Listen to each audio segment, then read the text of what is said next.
Now these words are from 28 years ago. That's why I'm reading them, because generally if you've ever been to weddings that I conduct, I kind of make them up on the fly.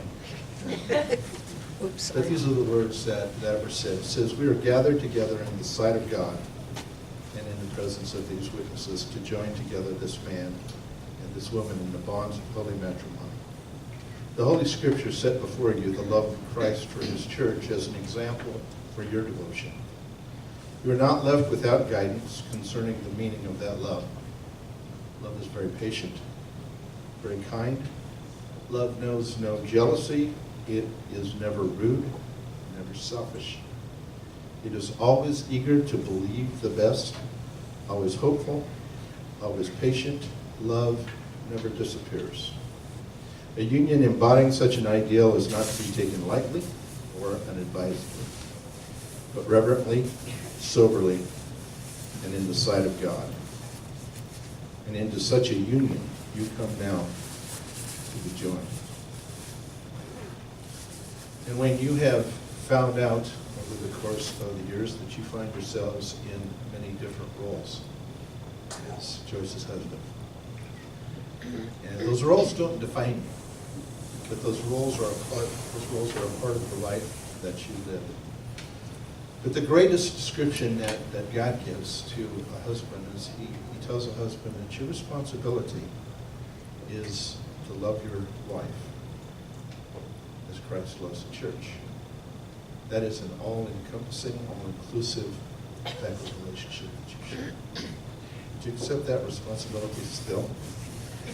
God bless you. Some people laugh and are nervous. And Joyce, the Bible is not silent on the role. You too find yourself in a whole lot of different roles over the year. And I've relished some of them, have abhorred some of them. That's the way life is. And the greatest responsibility that God gives to a wife, according to the Scripture, is that a wife is to give herself to her husband as the church gives itself to Christ. That is the natural response to a husband who has been commissioned to love with all that he is and with all that he has. And as you found yourself in many of these different responsibilities throughout your life, you still accept this responsibility that God gives. Bless you. The story of Wayne and Joyce, and I'm not going to tell you the whole story because I think it's their story to tell at the moments that they want to tell their stories. But their story is a story of love and redemption and grace and fulfillment.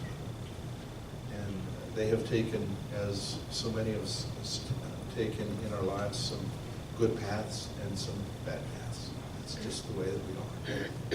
And they have found themselves close as they could possibly be, and they have found themselves far away as they could possibly be, because that's part of life. But this morning they come here united to stand here in front of you as their church family to say that 28, and by the way, it's actually 28 years to the day. This is the actual day that this is their anniversary as well.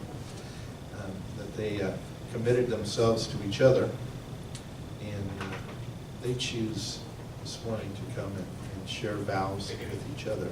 So what I'm going to ask you to do is hand me those vows for just a second, and the two of you turn and face each other and hold hands.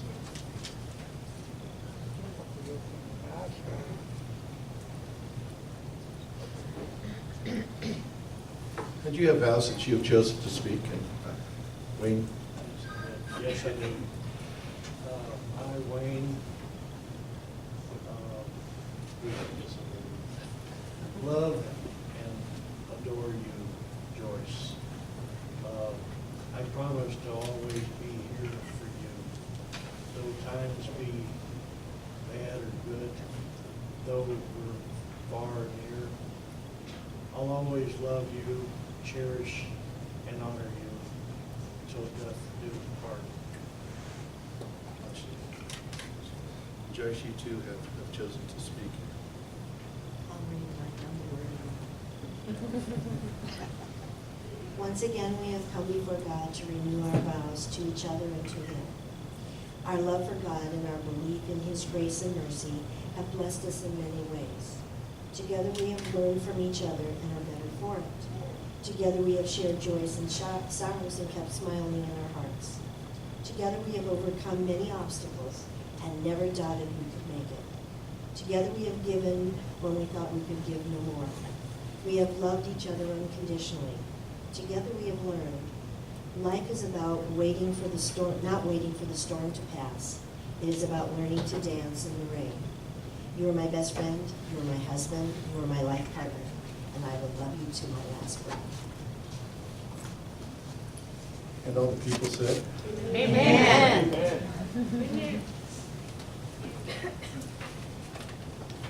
And because the two of you have chosen to come to this place and re-speak and read the vows of your heart and the words of your mouth, it is my pleasure and privilege as your friend, pastor, that by the authority that's been granted me by the state of Colorado, but more importantly, the mission that's been given to me by Christ Himself,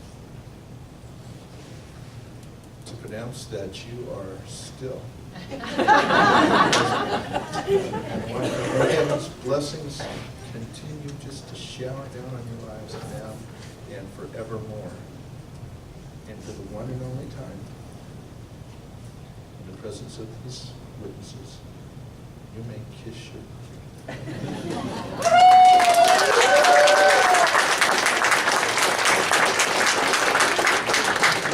And I still introduce to you Wayne and Joyce Williams.